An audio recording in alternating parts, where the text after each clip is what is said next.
Hi there, it's Trisha here and Harvey, and we are off to the dog beach to see if we can find some friends to play with and go in the water.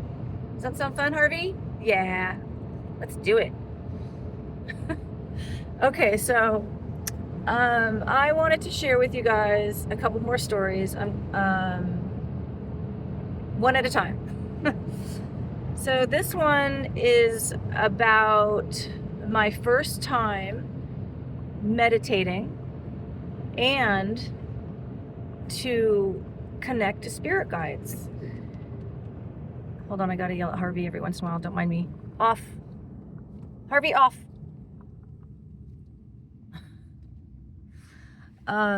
So back in 2006, 2007, when I moved to Southern California from Northern California, I was able to join a group, a paranormal investigation group.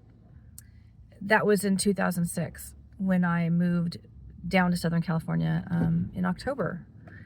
And I got on this paranormal team, and a lot of the people on the team were mediums and sensitives, and so I was able to have a really fun time with them, teaching me things, and I was in a kind of my beginnings of psychic development, inner senses development, and so we would go to these locations and have these like amazing experiences, and like hearing what do you call it, disembodied voices and things like that, and getting amazing EVPs, and going on the Queen Mary a bunch of times. I went on the Queen Mary a bunch of times. I had amazing experiences there. So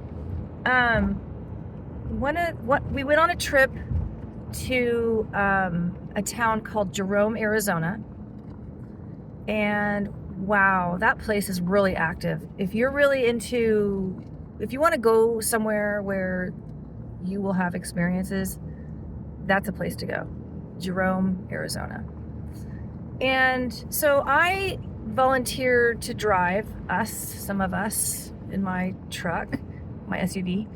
And one of the women that rode with me, she was a medium, and while we were driving, or while we were like walking around, I'm not sure at what point, but she told me a really helpful way of connecting to a spirit guide.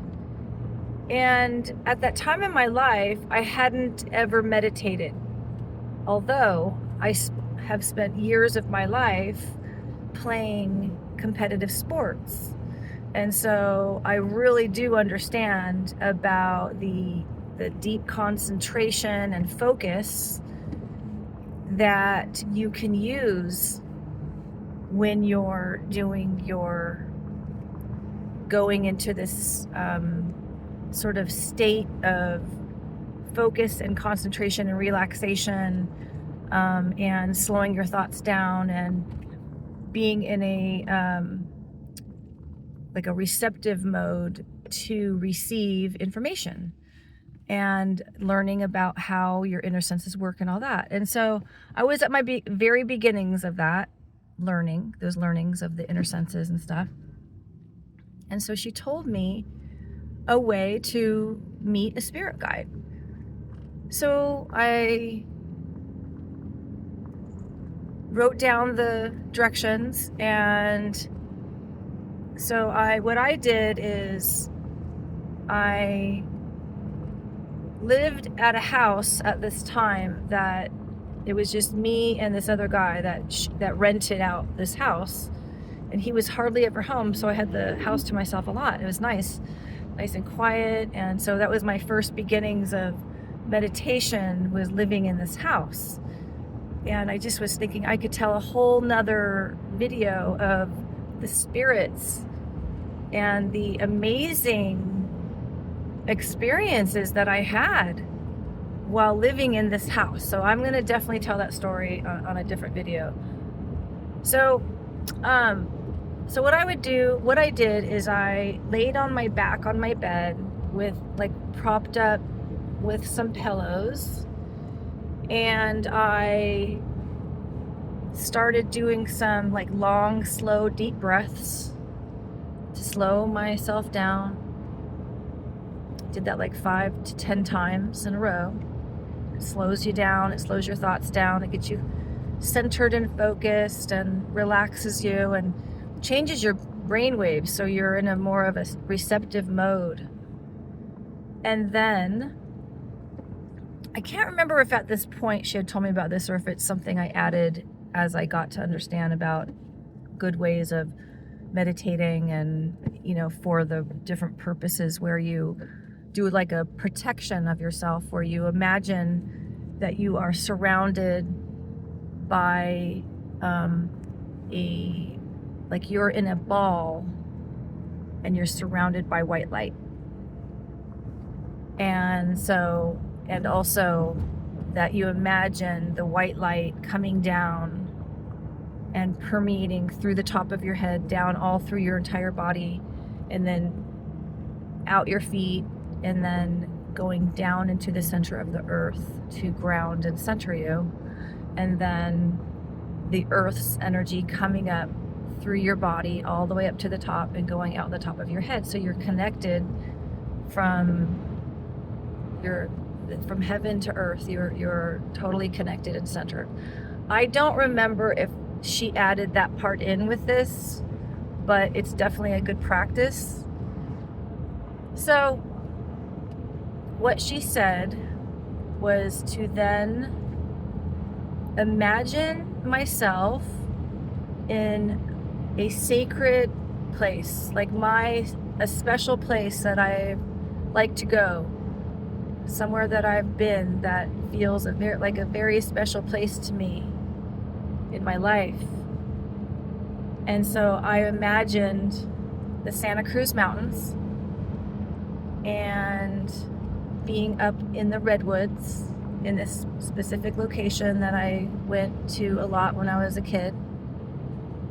And so I imagined myself sitting on the ground in a meadow, leaning up against a redwood tree in this spot like that I have walked past a zillion times in my life when I was growing up in the woods. And so I did that. And also, while I was doing my deep breathing and getting myself centered and slowing myself down, and I was also thinking about when I've played, you know, hardcore competitive sports, and you're in the middle of the game or you're in the middle of what you're doing, and you're in the zone. Well, you're super focused. Everything is tuned out and you're totally tuned into what you're doing and aiming and hitting the ball and throwing the ball and running and, you know, all that stuff. You're super focused. You are super focused and you're super concentrating. And so I just used that same exact technique, memory of those moments in my life. And I did that in my tuning in to while I was doing this visualization of me being in this meadow leaning up against this tree. And so she told me that the next part is then you imagine that there is a someone walking towards you, and you look to see what they look like, and then what do they look like? And do they have a message for you? This is sort of the gist. And what is their message as a spirit guide?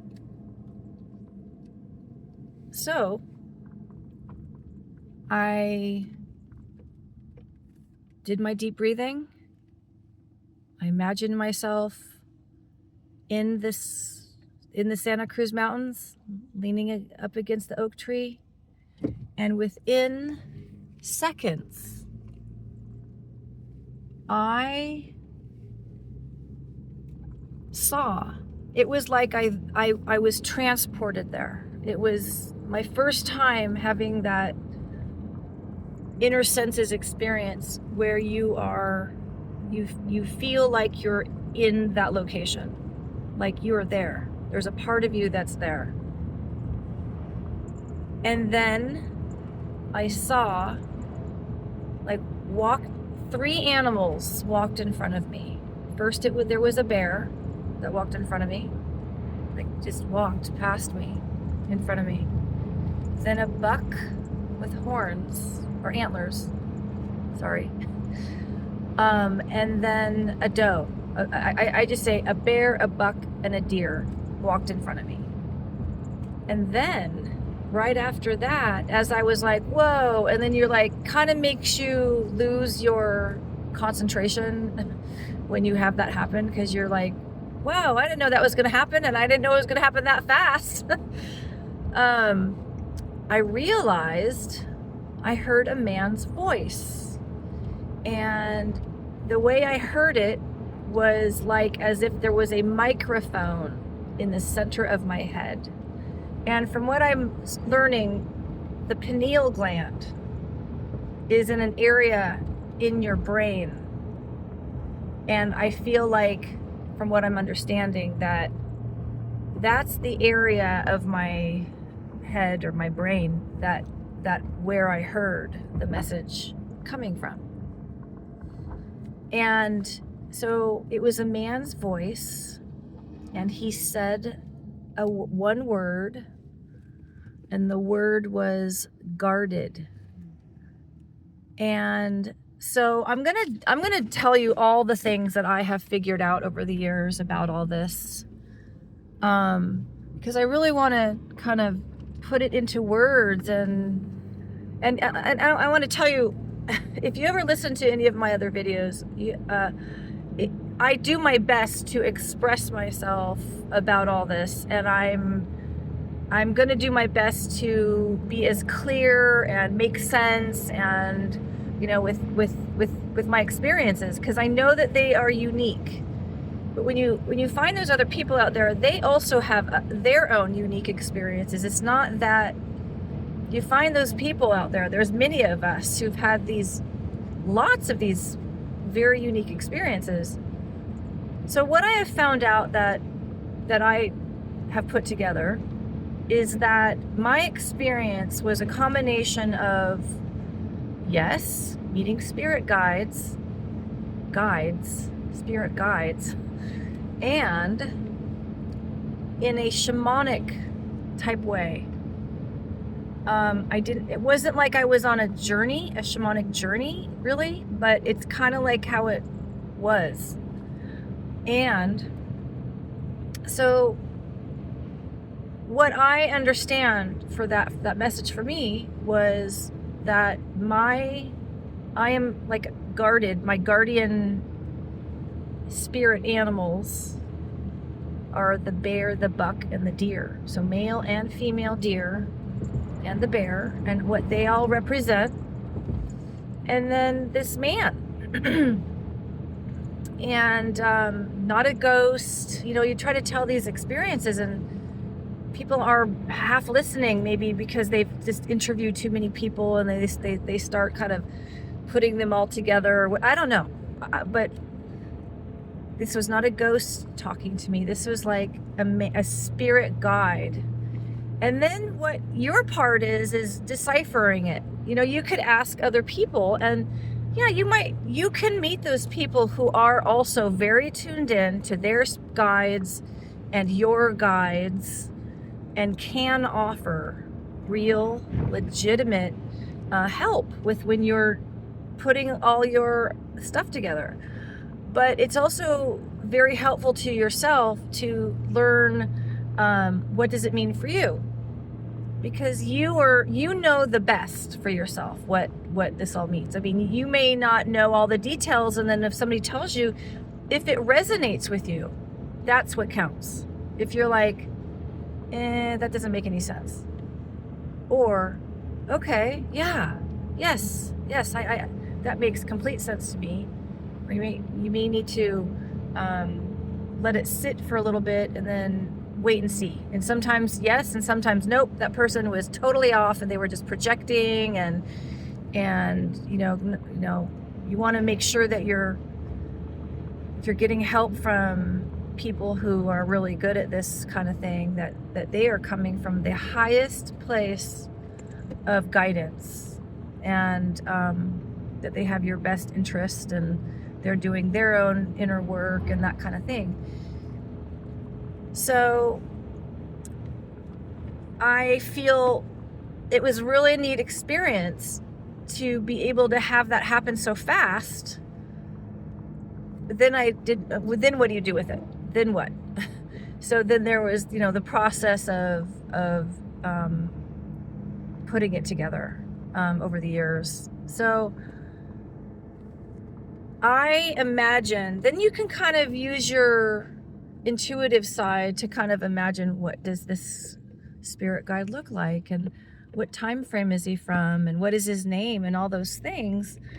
And that's always been that's been an interest of mine too, because and then that's your if you want to, developing the relationships with the spirit guides, your spirit guides. And I've also found, as I've continued my travels around the United States, and my interest in connecting to the spirit realm in a really good way, where it's like benefit on both sides, and we're making friends, and we're helping each other, and there's time for paying it forward, and then there's time for you receiving the help, and I really enjoy all that. And so I have met people from the non-physical all over the United States, and they've connected to me, like let me know that they're there.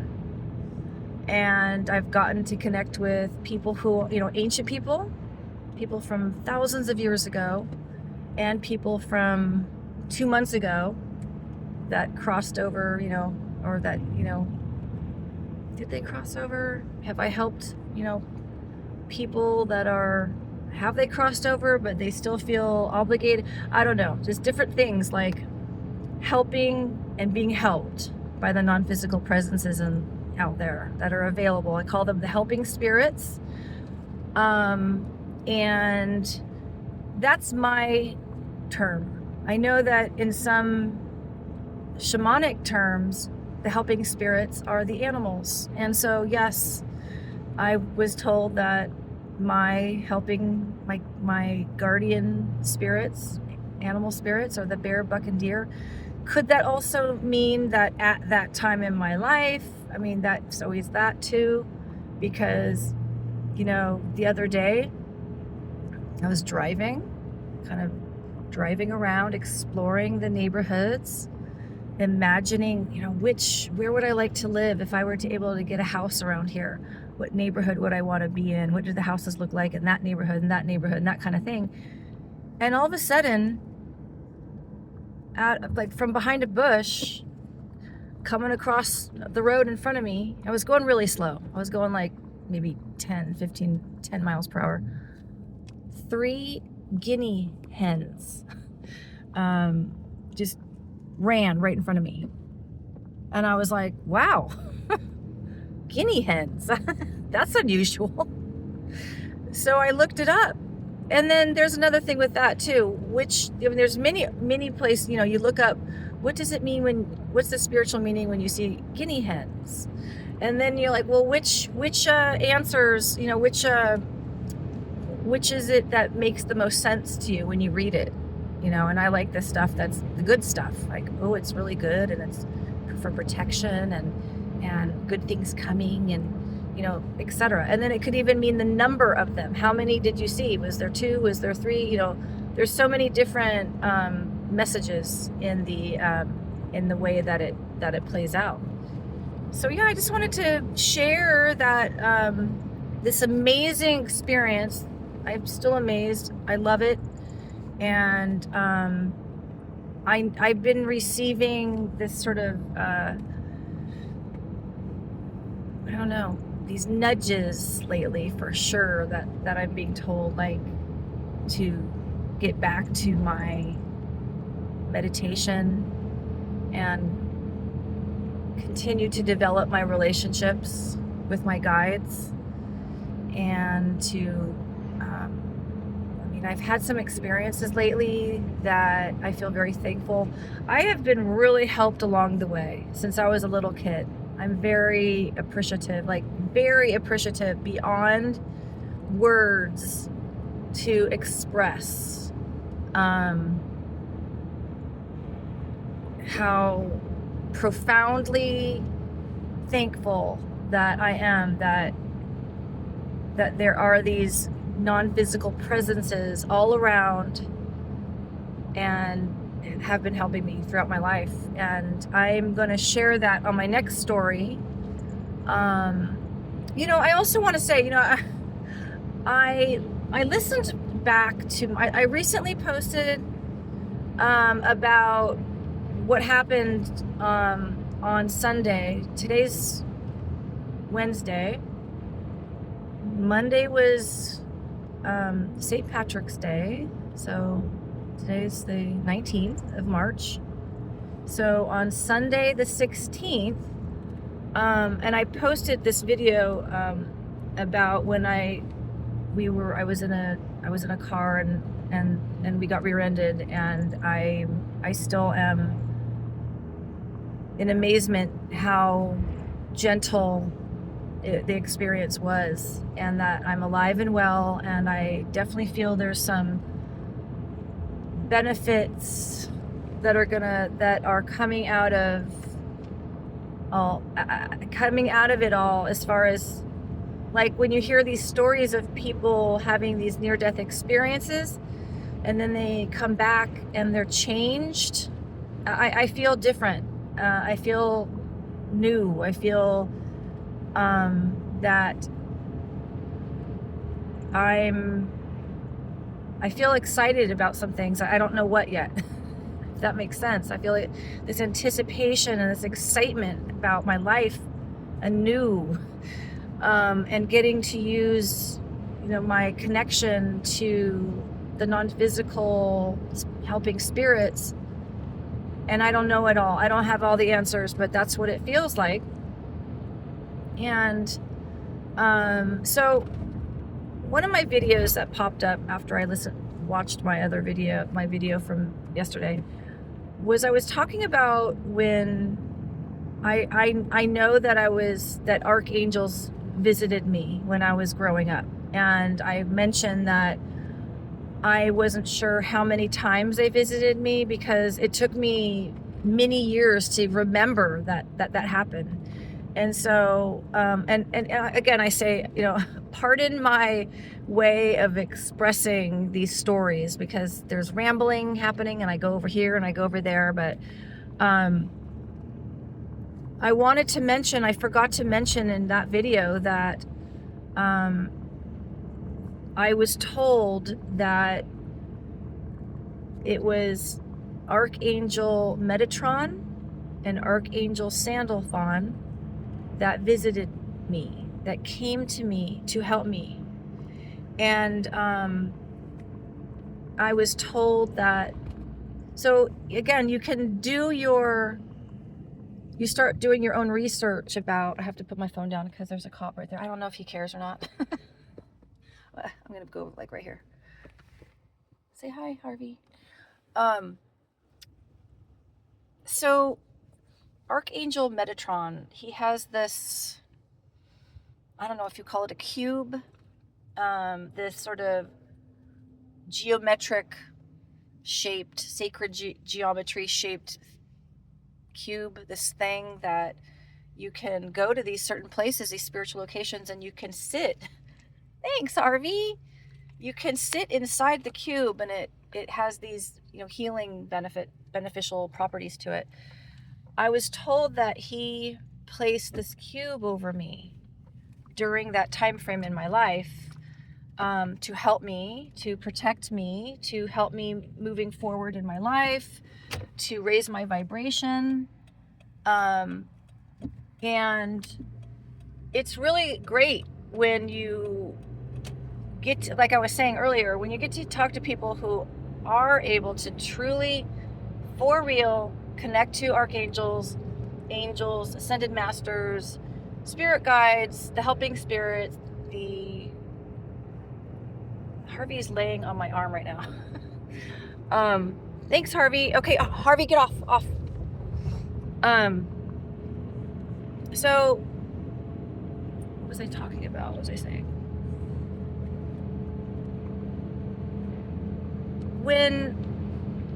After I felt this very big presence in my room, and then I started having these experiences where I would feel like a wave of, I said dizziness, but it's more like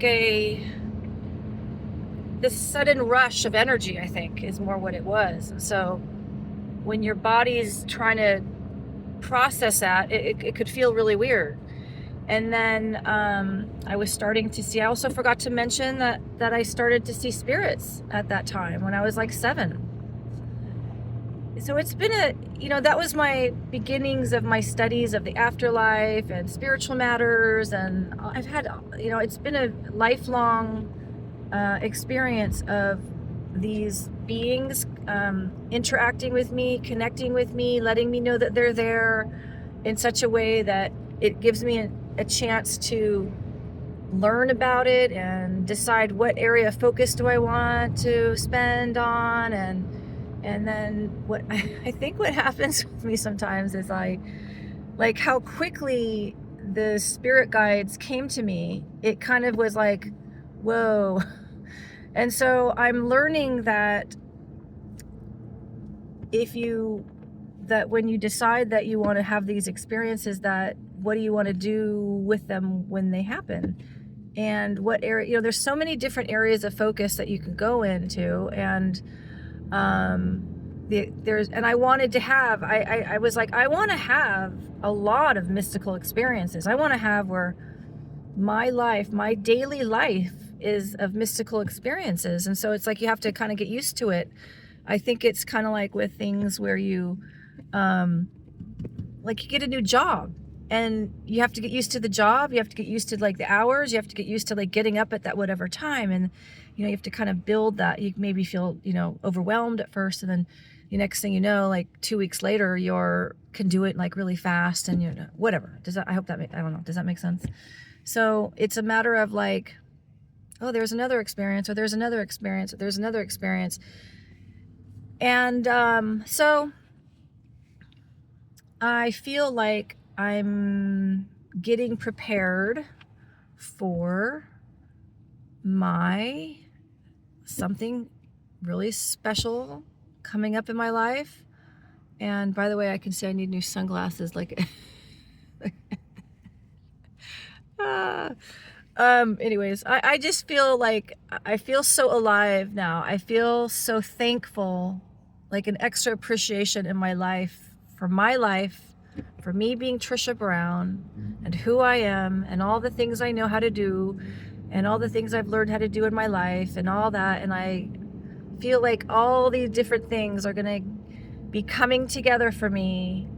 And I'm excited and I'm getting ready and I'm doing all of the things so that I can know, as these more experiences are going to be coming, that I will be able to process it and all my psychic and inner senses development.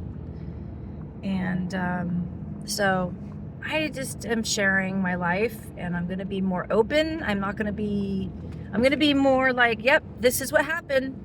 It is what it is. Meaning like, yep, it's true. These things are out there for people to experience if they want to. Like the high vibrational, the high frequency, the highest vibrational frequency beings to connect to.